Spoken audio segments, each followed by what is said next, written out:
E aí, beleza? Sou o Daniel da Vegan Cheese Lover e nesse canal te ajudo a fazer o melhor queijo vegetal que você já comeu, com gosto de queijo, mas de antemão saiba que são muitos queijos vegetais que são possíveis de serem produzidos e também, diante dessa grande variedade que existe, a gente se utiliza de técnicas diferentes. Mas o que eu queria trabalhar aqui é justamente como que você parte para fazer um queijo vegetal. Porque de tudo que eu andei lendo, que eu andei estudando, que eu andei testando, errando, acertando e tal, nesses, sei lá quantos anos, desde 2016 fazendo queijos vegetais, eu pude perceber que existem dois grandes caminhos através dos quais você pode fazer todo e qualquer queijo vegetal, com, obviamente, raríssimas exceções, que essas exceções elas justamente servem para confirmar a regra. Bom, o primeiro grande caminho é você produzir uma massa. E com massa eu quero dizer o quê? Eu quero dizer que você vai ter uma concentração de sólidos muito maior do que de líquido. Lógico que você vai ter sólidos e vai ter líquido nessa mistura, mas a relação entre eles é tal que de sólidos você tem uma quantidade muito maior e de líquido uma quantidade muito baixa. Tá? Esse é o grande ponto. Exemplo do que eu estou falando aqui são essas peças mais artesanais que você pode encontrar por aí, que a base normalmente é castanha de caju, mas pode ser feita com outras castanhas. Normalmente são oleaginosas que vão dar esse tipo de resultado, porque elas têm um equilíbrio muito maior entre o carboidrato, a proteína e a gordura. Tá? Esses queijos vegetais feitos a partir de uma massa, portanto, através de castanhas, normalmente eles são fermentados. E se você busca uma firmeza, esse é um outro ponto interessante para pensar, esses dois grandes caminhos, a questão da textura dele, da estrutura que ele vai ter. Quando você pensa na questão da massa, essa estrutura, essa firmeza, ela vai ser dada em relação ao tempo. Ou seja, você vai precisar de um processo de cura, também conhecido por processo de maturação. Por quê? Porque é nesse processo que esse queijo vegetal ele vai lenta e gradativamente secando, ele vai perdendo água, portanto ele vai ficando cada vez mais firme até chegar a um ponto de corte, você consegue cortar um pedaço maravilhoso e tal, e enfim, se deleitar com esse pedaço de queijo vegetal que foi fermentado, tem gosto de queijo, pelo menos dependendo do que você usou para fermentar. E o outro caminho que a gente pode utilizar para fazer uma outra gama de queijos vegetais é a partir de uma base mais líquida. Então também vai ter sólidos, vai ter líquido, mas aqui a relação é outra. É muito mais líquido do que sólido que a gente acaba utilizando para fazer esse queijo vegetal. Tá? Que líquido é esse que a gente utiliza?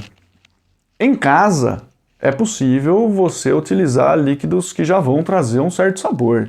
Por exemplo, você pegar um leite vegetal, fermentar ele e maravilha, a partir daí você já está utilizando uma base fermentada, repleta de sabor, repleta de ácido lático que vai ser maravilhosa para ser o início dessa sua receita de queijo vegetal. Tá? A grande indústria, por outro lado, as grandes marcas que vendem queijos vegetais aí, elas vão se utilizar de água, obviamente, um ingrediente super barato para elas, enfim, questão política da coisa aí, não vou nem entrar, mas o fato é que essas grandes fábricas elas têm o acesso à água por um preço muito baixo. E aí elas acabam utilizando a água. Só que daí elas precisam utilizar outros ingredientes para fazer isso virar uma peça de queijo vegetal. Mas isso não é só exclusividade da indústria grande, não. A gente em casa, quando trabalhamos com uma base mais líquida, para que a gente possa ter uma peça que tenha resistência à faca, para a gente tirar um pedaço e poder dar uma mordida e ficar a marquinha do dente ali, a gente precisa se utilizar de alguns artifícios também. E esses artifícios normalmente eles são os espessantes ou os geleificantes. Tá? Então, com isso, quando a gente utiliza espessante, normalmente os espessantes eles têm uma base de amido. Pode ser amido de mandioca, pode ser amido de batata, que na verdade não deve ser chamado de amido, é chamado de fécula, né? Ou amido de milho, esse sim pode ser chamado de amido, ou amido do trigo, por exemplo, amido de arroz, né? Então esses daí eles podem ser utilizados como espessante e eles vão dar uma certa estrutura. E os geleificantes, por outro lado, como o agar-agar ou a capa-carragena, também vão dar estrutura. É possível combinar isso daí, é possível usar só algum dele como protagonista, ou enfim, a partir daí a variedade acaba sendo muito grande, né? Mas é possível você dar uma firmeza maior ou menor regulando a quantidade desses ingredientes. Então, muitas vezes, quando você utiliza mais geleificantes do que amido, você vai ter uma certa firmeza, tá?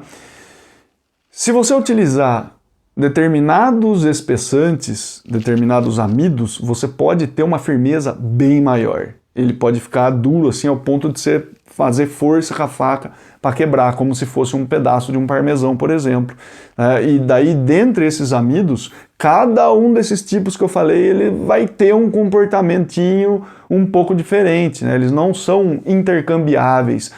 2 colheres de sopa de fécula de mandioca, posso trocar por...